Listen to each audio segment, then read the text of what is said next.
but they will be disappointed in you because you are no longer the person who you used to be. Welcome to the Black Mother Wound podcast, where we center the stories of Black women as we heal from the painful relationships with our mothers. Welcome back to the Black Mother Wound podcast. I'm your host, Jennifer Arnice. So I think that in this second season, I'm really starting to break down the different aspects of who you are and what it means to not just reparent yourself, but how to build a healthy relationship with yourself. So this episode is no different. We're going to talk about your identity. Who are you?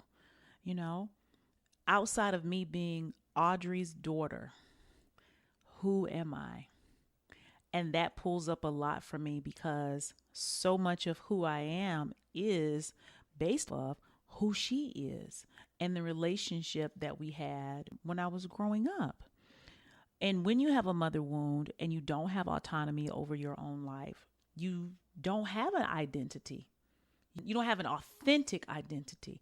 You have a conditioned identity. You have one that has been created and structured from the viewpoint and perspective of your mother. And then because you believe that's who you were, you went out into the world and behaved as that person. And so you received the friendships, the opportunities, or the lack of opportunities, and the life based off that identity. Now, this is like mind-bending because you're like, this is who I am, because you've been this person your whole life, because you've been with your mother your whole life. That's what makes this wound so freaking, make you just want to choke the shit out of it, because we're undoing a complex trauma, something that has started from the womb and that went on every day. Someone was telling you who you are and who you will be in the world based off how they treat you and the lessons that you've learned from them. But if you don't love your life, if you don't enjoy your life, if you don't feel like you're living out your purpose, if you have dreams that you're afraid to pursue, if you're not trusting of yourself, if you know you habit of abandoning and rejecting yourself, if your external world is not reflecting back what you want to see, then you need to take a look at your identity, who you are. So what are the things that make up your identity? Some of the things that make up your identity are your values, your needs, your preferences, and your emotions.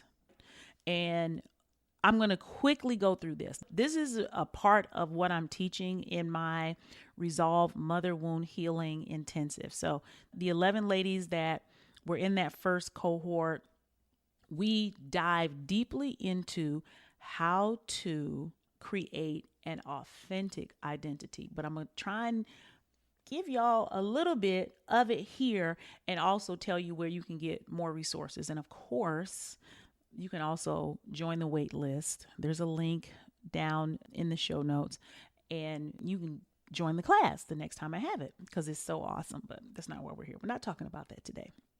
Your values are the things that are important to you. And oftentimes we have selected values that we're not actually living by. If you say, oh, well, I value peace and I value joy, but you live in chaos and you don't have any examples of joy in your active life, because the things that you value, you're always experiencing them in big and small ways throughout your life. So you have to really think about, am I living what I say I value? And we've also been taught to value things that have to do with making other people happy. Like, I value being a good mom. That's not a value. I value being a good friend. You know, I value being a good Christian. Like, those are things that only have impact to someone else. but your true values are things that you reap the benefit of. And some of us do value, I don't want to say us, I'm going to say y'all because this is not one of my core values. You might value being of service. I really like to push back and challenge values like that because they benefit other people. And if you have one value that benefits others and the rest of them benefit you, then I can understand that. Okay. Like one of my core values is using my gifts and talents. I love using my gifts and talents. It makes me feel full on the inside. Even if nobody else sees them, I love to paint. Even if nobody buys the painting, it's something that I enjoy doing. But I also enjoy using my talent as a storyteller, as a teacher, as a writer, as a content creator to help others and be of service. You have to really be very specific and break down, are your values about you or are they about another person? Because me using my talents and my gifts, it's a value to me because it makes me fill up. And it doesn't matter how someone else receives them or how anybody else benefits from them. I just like to use them. I'm a DIYer. I got so many damn hobbies, but that's what I enjoy doing. That's a little bit about values. What are your needs? So often we're not thinking about what we really need. We're thinking about what other people need from us or what we need to do in order to make people like us, stay in good grace with others, or to simply survive. Food, clothing, and shelter are basic needs. This is true. But we also have universal needs. We have emotional needs. We have the need to be cared for. We have the need to be heard, the need to be accepted. Many of these are unmet needs because of the nature of our relationship with our mother, and that's how we incurred this mother wound. But so those are your needs. You have to really take an honest assessment. And again, I think I've said this in every episode, and I'm going to keep saying it. Healing your mother wound is about building a healthy and loving relationship with yourself.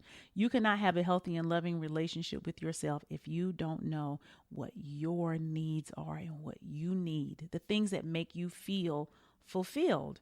So that's needs. Your preferences. What do you prefer? Do you prefer crowds or do you prefer one-on-one time with people? Do you prefer loud music or do you prefer a library? Like, what do you prefer? How do you go through your life and find joy and you find meaning and you find ease, and what causes you to relax? What are your preferences? And I want you to be sure when you think about preferences that you don't think about them in terms of reacting to another person. Again, so much of our existence is set up around how someone else sees us and how we relate to others. This is about how you relate to yourself. And then understanding what your emotions are. How do you feel? What are your emotions? Outside of feeling tired, angry, sad, frustrated, confused. There's a whole emotion wheel out there that can help you really come to know what your emotions are. How do you respond emotionally to certain things? How are you responding to triggers? How do you emotionally respond to love, to having your needs met, to being seen? When you get your needs met, how do you emotionally respond? Because I was not used to having my needs met, if there was someone else who really showed me a lot of kindness, my emotional response was guilt because I felt like I didn't deserve what they were giving me. So it was almost like I felt like I had deceived them in some way, even though that's not true. But that was my honest emotional response. And then I was like, oh, I need to examine this. Why do you feel guilty? You feel guilty because you feel undeserving. Oh, okay. Let me tap into some reparenting work. I'm so sorry that you feel undeserving of kindness, of love, of being seen and heard and encouraged. You deserve those things. What happened to make you feel that way? I'm so sorry that happened. That wasn't your fault. What can I do to make it easier for you to receive these things? Like, this is really my life. I have to stop myself. I tell y'all, it's like being an alcoholic and you go to the meetings. You got to have a plan for how you are going to respond to yourself when you are in dysfunction. And so much of my life, probably, I don't want to say 100%, but I'm going to say 95% of my life was in so much dysfunction before I started healing my mother wound. So that meant there was a lot of stopping and practicing and soothing and doing the same way you do with the baby. If you would give birth to 5 years old, do you know how much soothing and reassuring and stopping and paying attention to that you have to do for that baby? And guess what? You keep doing it and you know it's all worth it because you can see the benefit in it. Same thing with yourself. So this is what it takes for you to create a true identity. Now, Jennifer, I've been living with the identity I have. Why do I have to get an authentic identity? Because you know your soul is calling for it. You know something is missing. You know there's a life that you really want to live. There's a dream you want to have. There's a vision. If you don't have any of those things, I'm probably not who you should be listening to, because I'm for the girl who's got a dream and she's got a vision and she's got a fire in her and she wants to make it happen. But the desire and the result, there's like this huge gaping hole in between the two. And I'm here to help you build the bridge. I'm not even trying to say fly and soar over there. I'm not trying to give you wings. I'm trying to teach you how to build the bridge so you can cross it time and time again. So your kids can cross it. So your family can cross it. So whoever is willing to walk it, because when you look down, it's far. You up in the sky. So you still got to be brave enough to walk across that bridge. So it's like, why is it even important enough to do this work? And it's because, why would you be here? Are you here just to go to work every day? Are you here just to make other people happy? Are you here to just to suffer and complain and scroll on your phone at night? If it is, I'm probably not the person you should be listening to. And don't you want to feel at peace? It's like, these are really practical things that have miraculous effects on who you are and how you feel about yourself and how you move through the world. Carrying frustration, angst, anxiety, self-doubt is exhausting. Aren't you tired? Pretending to be someone that you're not is exhausting. And it turns you into a liar and a manipulator. But that's what we were taught as children, because it's what we had to do to survive. But it's not what you have to do to survive now. You can be yourself. You can be empowered. You can show up for yourself. You can have power. You can respond ably. That's what being responsible is. You can respond to life. And you can move forward and you can grow. I mean, that's what is really most important for me. That's all that matters, because I don't want the exhaustion. I don't want the pain of not living the life that I know I was put here to live. Okay. I know I'll be on my soapbox, but in case you forgot, I just want to whisper that in your ear very, very loud. So what about the old you? As I began to walk in my true self, there will always be like, well, who am I going to be if I change? Because I only can see the vision of the version of who I am. But if I change, will people like me?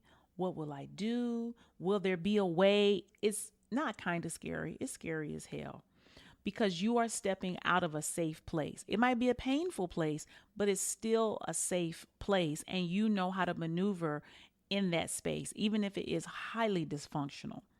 But when you move in your true self, there isn't oftentimes a model for us. There was no one that showed us when you are yourself, these are the things that will happen. And it doesn't mean everything goes perfectly and you don't have issues and concerns. That's not what we're trying to solve. We're not trying to make it so you live a life without any cares.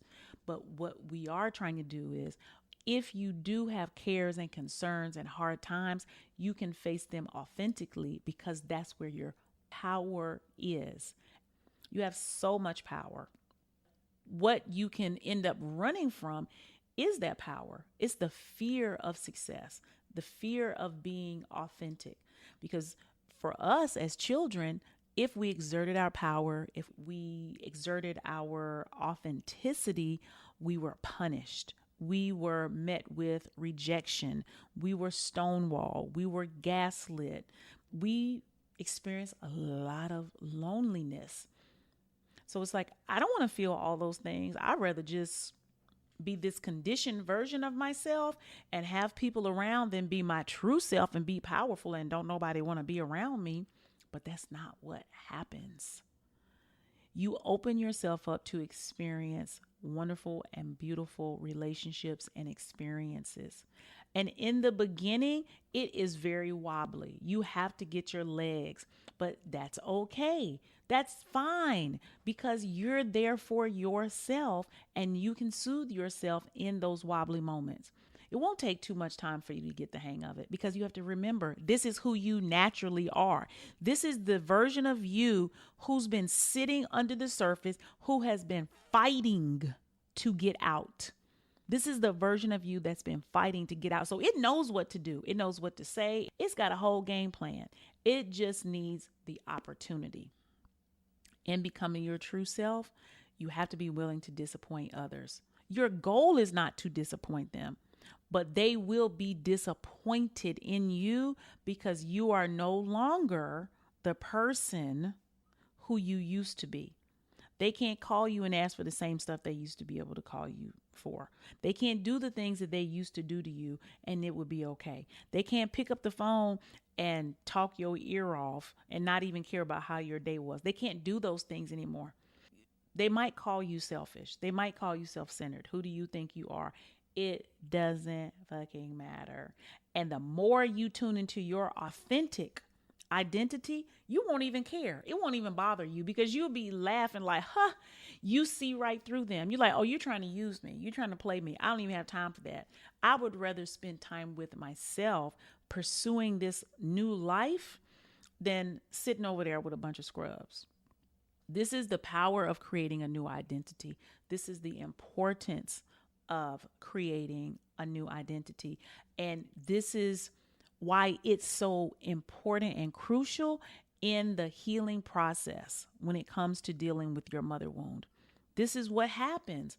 When you reparent yourself, you become your true self. And these are the things that you have to do. Otherwise, you're going to stay stuck where you are. And if that's what you wanted, you wouldn't be listening to me. So I think you understand where I'm coming from. Be easy about this work. It does not happen overnight. None of it happens overnight. Go on Google, find a values worksheet. You know what? I have all this information. I'm going to create a worksheet for y'all. It's going to be in the show notes. Click it. You can download it. And it's the components of your true identity. I'm going to do this for you. I'm going to do you a solid because I love you and I really want you to make it. It's going to be some goodies in there that you can take and you can start this authentic identity work. And then from there, you can keep working on your own, or you can join me in Resolve, where this is where we go into detail around this together. And I serve as your guide and usher. So I love you guys. I will see you next week. If you don't know, this is also a video podcast. So if you're listening to the audio version, like most of you do, head over to YouTube, subscribe, like, comment, and please share. And if you are listening and watching on YouTube, you can also listen to the audio on Apple, Spotify, Amazon, everywhere there are podcasts. I'm everywhere. Okay. Talk to you guys later. Bye. Thank you for listening to the Black Mother Wound podcast. I hope you enjoyed today's episode and make sure you comment, subscribe, and rate the show. You can keep the conversation going over on IG at Black Mother Wound and click the link in the show notes to download the free Mother Wound Healing Guide. See you next week.